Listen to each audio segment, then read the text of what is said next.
ನಮಸ್ಕಾರ. ಮತ್ತೊಮ್ಮೆ ಫ್ಲೋರಾ ಫುಡ್ಸ್ಗೆ ಸ್ವಾಗತ. ಲಾಸ್ಟ್ ವಿಡಿಯೋ ಒಳಗೆ ನಾನು ಸ್ವರ್ಣ ಬಿಂದು ಪ್ರಾಶನದ ಬಗ್ಗೆ ಹೇಳಿದ್ದೆ.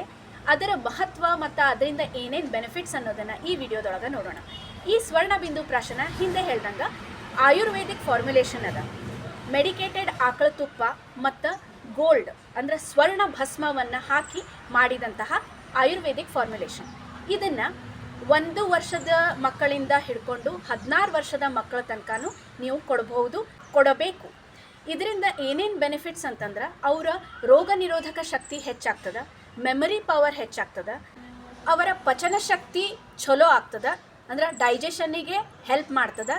ಇನ್ನು skin care, it is also a skin care medicine ಅಂತ ಹೇಳ್ಬೋದು. ಇನ್ನು over all mental growth and cognitive development and intelligence ಎಲ್ಲನೂ ಹೆಚ್ಚು ಮಾಡಲಿಕ್ಕೆ ಈ ಸ್ವರ್ಣಬಿಂದು ಪ್ರಾಶನ ಹೆಲ್ಪ್ ಮಾಡ್ತದೆ. ಹೀಗಾಗಿ ಇದರದ್ದು ಪ್ರಭಾವ ಏನದ, ಇದು ಸ್ಲೋ ಆ್ಯಂಡ್ ಸ್ಟಡಿ ಅದ. ನಿಮಗೆ ಇವತ್ತು ಕೊಟ್ಟು ಕೂಡಲೇ ನಾಳೆ ಕಾಣಿಸಂಗಿಲ್ಲ. ಈ ಸ್ವರ್ಣಬಿಂದು ಪ್ರಾಶನದ ಡೋಸೇಜ್ ಹೆಂಗದ ಅಂತಂದ್ರೆ 1 ml ಒಂದು ವಾಯಲ್ ಬರ್ತದೆ. ಅದ್ರ ಒಳಗೆ 2 mg ಸ್ವರ್ಣ ಭಸ್ಮ ಇರ್ತದೆ. ಇದನ್ನು ನೀವು ಪ್ರತಿ ತಿಂಗಳು ಪುಷ್ಯ ನಕ್ಷತ್ರದ ದಿವಸ ಕೊಡಬೇಕು. ಪುಷ್ಯ ನಕ್ಷತ್ರದ ದಿವಸ ಗೋಲ್ಡದ್ದು ಎಸಿಮಿಲೇಷನ್ ಆ್ಯಂಡ್ ಅಬ್ಸಾರ್ಪ್ಷನ್ ಏನದ, it is better than the other days if you take it.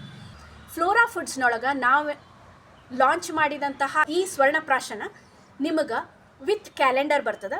ಇಡೀ ವರ್ಷದ ಪುಷ್ಯ ನಕ್ಷತ್ರ ಯಾವ ದಿವಸ ಬರ್ತದೆ ಅಂಥೇಳಿ ಆ ಕ್ಯಾಲೆಂಡರ್ ನಿಮಗೆ ಕೊಡಲಾಗ್ತದೆ.